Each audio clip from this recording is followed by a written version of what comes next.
seeds of kindness. The bell rang with its usual jarring intensity, but Olivia Winters barely noticed it anymore. After 6 years of teaching English literature at Westridge Academy, certain things simply faded into the background. The bell, the perpetual scent of floor cleaner, and the grumbling of teachers about their salaries in the staff room. What never faded for Olivia was the rush of possibility she felt at the beginning of each semester. 28 new minds to connect with. 28 new opportunities to spark a love for literature. Remember to read chapters 1 through 3 of To Kill a Mockingbird by Wednesday, she called as students filed out. Most nodded absently, already immersed in their phones or conversations, all except one, Finn Sullivan. He lingered at his desk, gathering his materials with methodical slowness. Olivia had noticed this pattern since the semester began 3 weeks ago. While other students rushed out like the building was on fire, Finn seemed to exist in his own unhurried dimension. "Everything all right, Finn?" she asked, organizing her own desk. He glanced up, surprise flickering across his face. He was tall for 16, with dark hair that fell across one eye and the perpetual slouch of someone trying to disappear. "Yes, Ms. Winters," he replied, his voice quiet but not timid. "Just thinking about Scout's character?" Olivia paused. This was unexpected. Finn had failed the first 2 quizzes and barely participated in discussions. "What about Scout interests you?" she asked, genuinely curious. Finn hesitated, then shrugged. "Nothing special." He zipped his backpack and headed for the door. "Finn," Olivia called. He stopped but didn't turn. "I'd be interested in hearing your thoughts. Anytime." After he left, Olivia pulled out his latest assignment. A standard analysis of symbolism in The Road Not Taken. His paper had earned a D, minimal effort, incomplete thoughts, grammatical errors throughout. Yet in the margins were tiny, intricate sketches of forking paths winding through forests, each detailed with remarkable precision. And at the bottom, almost too small to read, "But what if both roads were equally worn, and the choice was never about the paths at all?" That single line showed more insight than most of her A students had managed. The next day, Olivia returned their graded papers. When she handed Finn his, she'd attached a note. "Your margin comment shows real depth. Would like to hear more." Throughout the week, she observed him more carefully. While other teachers complained about his poor performance and apparent apathy, Olivia noticed different patterns. How he never volunteered answers but always seemed to be listening. How his notebook contained more sketches than notes. Yet the sketches often captured the essence of whatever they were discussing. After Friday's class, she wasn't surprised when he once again took his time packing up. "Finn, do you have a minute?" she asked. He approached her desk cautiously. "I've noticed your quiz scores don't match the insights I see in your work," she said gently. "Is there something making it difficult for you to complete assignments?" His eyes flickered briefly to hers, then away. "I work nights at my uncle's garage. Sometimes I don't finish readings." "I see," Olivia nodded. "Would it help if I created an alternative schedule for you? Perhaps audio versions of some texts?" Confusion crossed his face. "Why would you do that?" "Because I think you have something valuable to say," she answered simply. "And I'd like to hear it." For a moment, something shifted in his expression, a glimpse of someone else behind. The careful mask of indifference. "I don't need special treatment," he said finally. "It's not special treatment to recognize different circumstances," Olivia replied. "Think about it at least." What Olivia couldn't know was that across town, in a sprawling estate overlooking the city, an elderly woman named Josephine Blackwood was reviewing a report about Westridge Academy, the school her family had founded generations ago and continued to support anonymously through the Blackwood Foundation. And in that report was a brief mention of a dedicated English teacher who regularly used her own limited salary to provide books for students who couldn't afford them. Hidden depths. The first snowfall of December coated Westridge Academy in a pristine white blanket. Olivia pulled her threadbare coat tighter as she unlocked her classroom at 6:45 a.m. The heating wouldn't fully kick in for another hour, but these early mornings provided precious quiet time to grade papers and prepare lessons. She was surprised to find Finn already waiting in the hallway, shoulders dusted with melting snowflakes. "Finn, school doesn't start for nearly 2 hours." He shifted uncomfortably. "The garage is closed today. Thought I might take you up on that help. If it's still offered," Olivia smiled and unlocked her door. "It absolutely is." They settled into what would become their routine: Tuesday and Thursday mornings before school, occasional lunch periods, and sometimes Friday afternoons. Olivia discovered that Finn was living with his uncle after his parents' death in a car accident 3 years earlier. His uncle, though not unkind, worked long hours and expected Finn to contribute to household expenses. "He doesn't really get school stuff," Finn explained one morning, his fingers tracing the spine of The Great Gatsby. "Says books won't fix an engine or pay bills." "And what do you think?" Olivia asked. Finn considered this. "I think words help make sense of things when nothing else does." By January, Finn's quiz scores had improved from F's to C's, with an occasional B. Other teachers began to notice the change, though most attributed it to the school's strict new attendance policy rather than any fundamental shift in the student himself. What no one at Westridge knew, not even Principal Hartman, was that the school operated under the watchful eye of the Blackwood Foundation, managed by the reclusive Josephine Blackwood. At 82, Josephine had outlived her husband and son, leaving only her grandson Finn as her heir. After her son and daughter-in-law's fatal accident, Josephine had respected their wishes that Finn be raised with his uncle rather than in the isolating wealth of the Blackwood estate. From a distance, she monitored her grandson's progress, receiving regular reports from Thomas Wesley, her foundation's education director, and the only person at Westridge who knew of the connection. The reports had been increasingly concerning until recently. "Ms. Winters appears to have made a breakthrough with Finn," Thomas explained during their monthly meeting at the Blackwood estate. "His attendance is perfect and his grades are improving steadily." Josephine gazed out the window at the snow-covered grounds. "Tell me about this teacher," Thomas consulted his notes. "Olivia Winters, 32, 6th year at Westridge. Consistently excellent evaluations, but passed over twice for department head. Lives alone in the Riverdale apartments. Drives a 2008 Honda that breaks down regularly. According to expense reports, she spent approximately $1,200 of her own money on classroom supplies this year alone." "And her salary?" Thomas hesitated. "With recent budget cuts, just under $42,000. Josephine's expression hardened. "That's less than we pay our groundskeeper." "The district has frozen raises for 3 consecutive years," Thomas explained. "We've supplemented the school's overall budget, but individual salaries are determined by the board." "I see." Josephine tapped her cane thoughtfully. "I'd like to observe one of these morning sessions. Arrange it so neither of them knows I'm there." The following Thursday, Josephine Blackwood visited Westridge Academy for the first time in 20 years. Disguised as a potential donor, she was led by Thomas to an observation room adjacent to Olivia's classroom.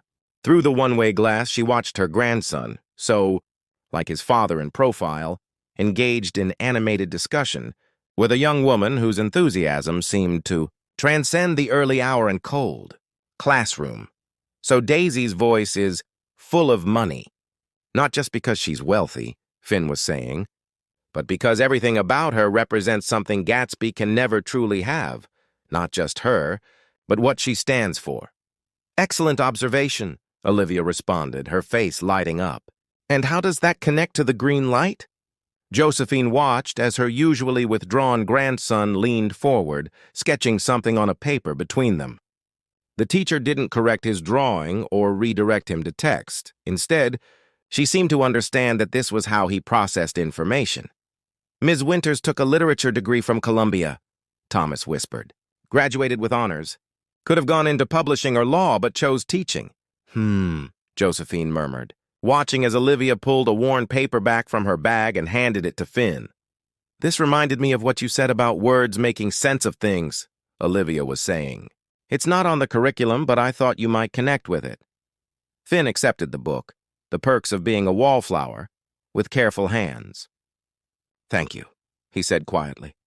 "I'll return it as soon as I finish." "It's yours to keep," Olivia replied with a smile. "Consider it an early birthday present." As they left the observation room, Thomas awaited Josephine's verdict. "Double the Foundation's contribution to Westridge's emergency fund," she said finally. "And find out what's happening with those teacher raises." Gradual transformations. Spring arrived at Westridge Academy with unexpected changes. Teachers received notice of a special one-time bonus funded by an anonymous donor. The aging computer lab was suddenly renovated. The cafeteria began offering fresh fruit daily. And in Olivia's classroom, a shipment of brand-new literature sets appeared with a simple note: "For future readers." Principal Hartman was baffled but delighted. "Someone up there must like us," he announced at a staff meeting. "Let's make sure we justify their faith." For Olivia, the most significant transformation wasn't in the building, but in Finn Sullivan. By April, he had the highest grade in her advanced English class. His attendance remained perfect despite picking up additional shifts at his uncle's garage. Most importantly, he had begun to speak up during discussions, his insights often shifting the entire classroom's perspective. "You've done remarkable work with Sullivan," commented Dr. Rivera, the history teacher, during lunch. "I had him pegged as another dropout statistic." Olivia frowned. "He was never the problem. He just needed someone to actually see him." That afternoon, Finn stayed after class, clutching a wrinkled envelope. "I got this yesterday," he said, extending it toward Olivia. Inside was an acceptance letter from State University with a full scholarship offer. "Finn, this is incredible!" Olivia exclaimed. "I didn't think I'd get in," he admitted. "But you said I should try anyway." "I'm so proud of you," she said sincerely. "Have you told your uncle?" A shadow crossed his face. "He says I should decline, that the garage needs me and college is a waste of time." Olivia felt a surge of protective anger. "And what do you want?" "To go," he said without hesitation. "But I don't want to leave him struggling." Olivia chose her words carefully. "Sometimes the greatest gift we can give those who care for us is to become the person we're meant to be." Across town, Josephine Blackwood received her weekly report on Finn's progress. After reading it, she summoned Thomas Wesley. "It seems my grandson has received a scholarship," she stated, examining the report through her reading glasses. "Yes, though I understand there's some resistance from his uncle," Thomas replied. "Arrange a meeting with Gerald Sullivan," Josephine directed. "It's time I became more directly involved in my grandson's future." The meeting between Josephine and Gerald Sullivan resulted in an unexpected business proposal. The Blackwood Foundation would fund an expansion of Sullivan's auto repair into a full-service center, with professional management that would increase profits while reducing Gerald's workload. The only condition was his full support of Finn's college plans. 2 weeks later, Finn approached Olivia after class, his expression lighter than she'd ever seen it. "My uncle changed his mind," he announced. "He's even talking about hiring mechanics so he can take weekends off. That's wonderful." Olivia replied, genuinely pleased. "What changed?" "Not sure," Finn shrugged. "He mentioned something about new investors. But he actually seemed excited about me going to college. Said maybe I could take some business courses and help with the shop's finances someday." As graduation approached, Finn's final project for Olivia's class was a creative writing piece that moved her to tears, a story about a boy who finds his voice through the kindness of a teacher who refuses to give up on him.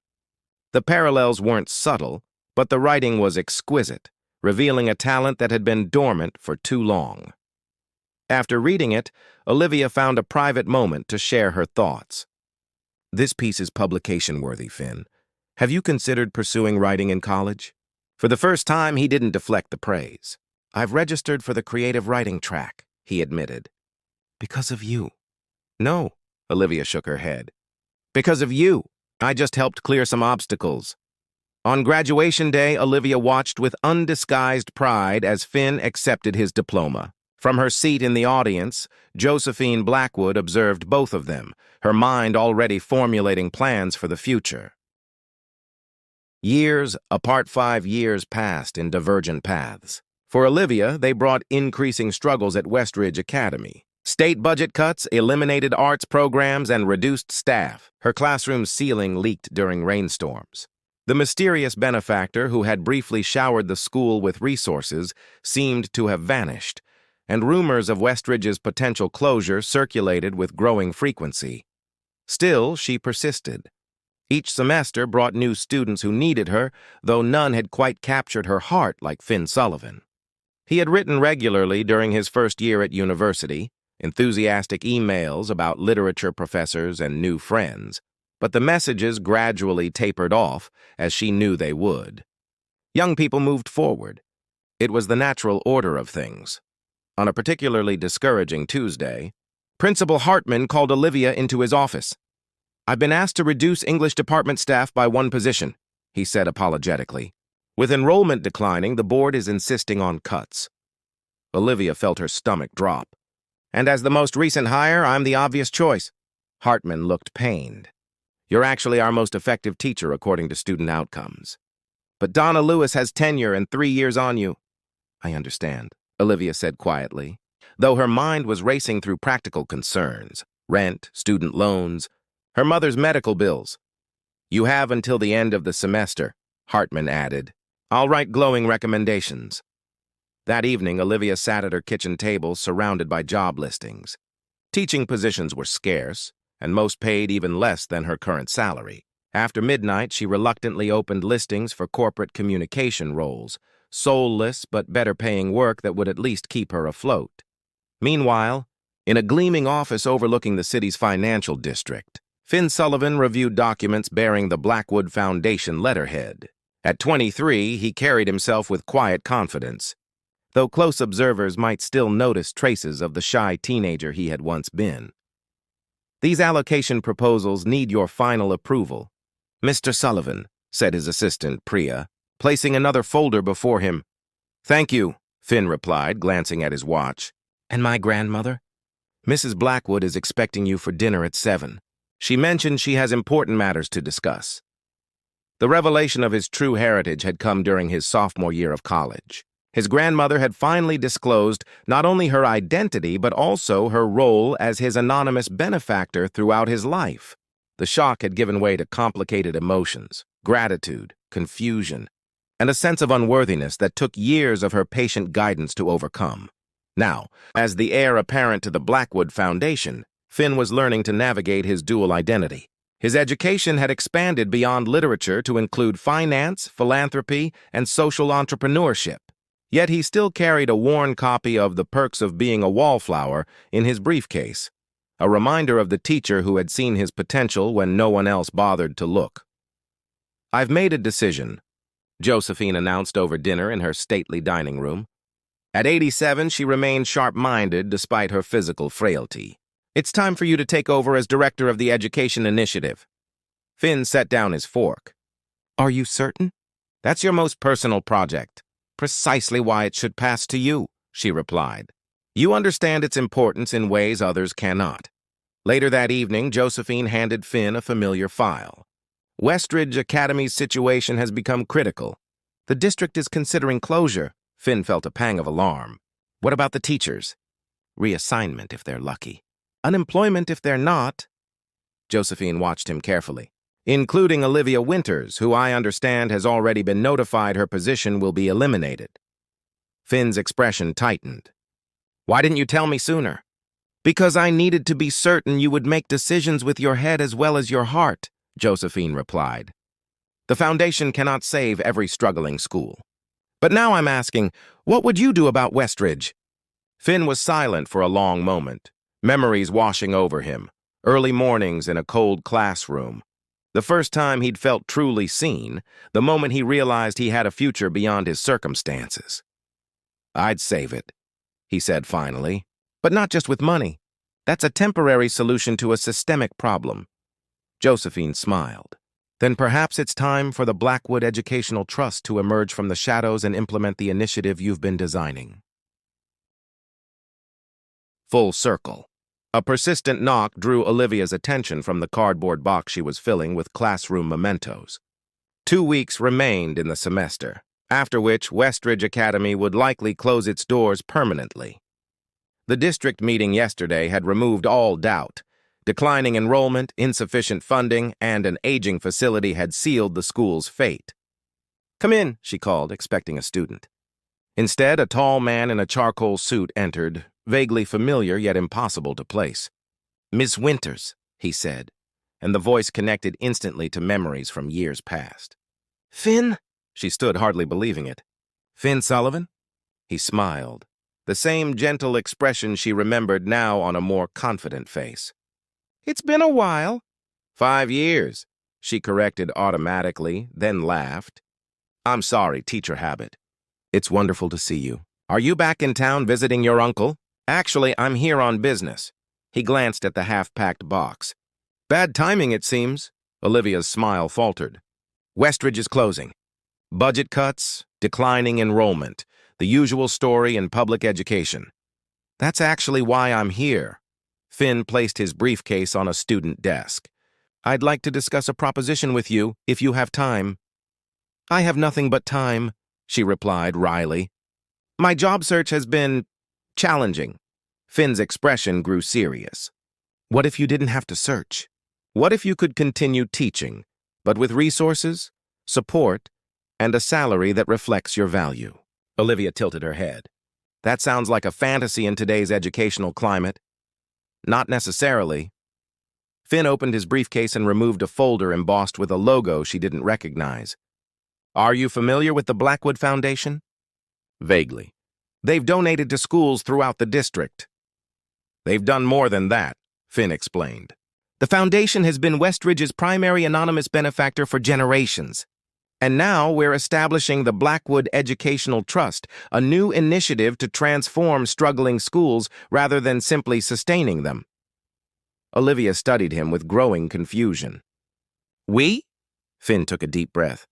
"My grandmother is Josephine Blackwood. I'm her grandson and the newly appointed Director of Educational Initiatives." The revelation hit Olivia like a physical force.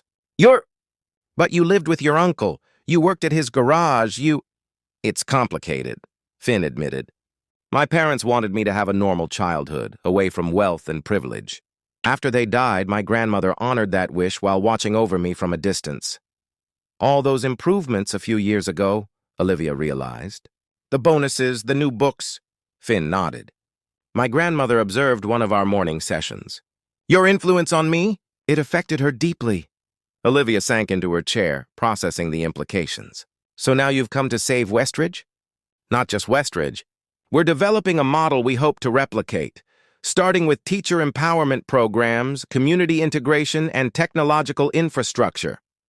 He slid the folder toward her. "And we want you to lead the Teaching Excellence Division." "Me?" Olivia blinked. "I'm just an English teacher." "You're the teacher who saved me," Finn corrected gently. "Who saw possibility when others saw problems. We need that perspective to reshape education." The following months transformed Westridge Academy. Instead of closing, it became the pilot site for the Blackwood Educational Trust's revolutionary approach. Teachers received substantial raises and professional development opportunities. The building underwent extensive renovation. Community partnerships brought local professionals into classrooms as mentors. At the center of it all was Olivia, whose teaching philosophy became the cornerstone of the Trust's approach. Working closely with Finn, she developed programs that identified struggling students early and created individualized support systems that addressed their specific circumstances. As summer turned to fall, Olivia and Finn often found themselves working late into evening hours, their professional relationship evolving into friendship and gradually into something more. Their shared passion for education provided the foundation, but it was their complementary perspectives that created something truly innovative. On the eve of Westridge's grand reopening, they stood in Olivia's completely reimagined classroom, now a flexible learning space with reading nooks, technology stations, and walls lined with diverse literature. "What do you think your 16-year-old self would make of all this?" Olivia asked, watching Finn trace his fingers along a shelf of books. "He wouldn't believe it," Finn admitted. "Back then, I couldn't see past the next day, let alone imagine a future like this." "And now?" Finn turned to face her, his expression earnest. "Now I can imagine many things I couldn't before. A foundation that transforms education, schools that see potential in every student." He took her hand cautiously. "A life shared with someone who taught me to see possibilities instead of limitations." Olivia felt her heart quicken. That's quite a vision. I had an excellent teacher, he replied softly. As they stood together in the classroom where their journey had begun, the cycle of giving had come full circle. What had started with simple kindness had grown into something neither could have imagined, a partnership that would ultimately touch thousands of lives, beginning with their own.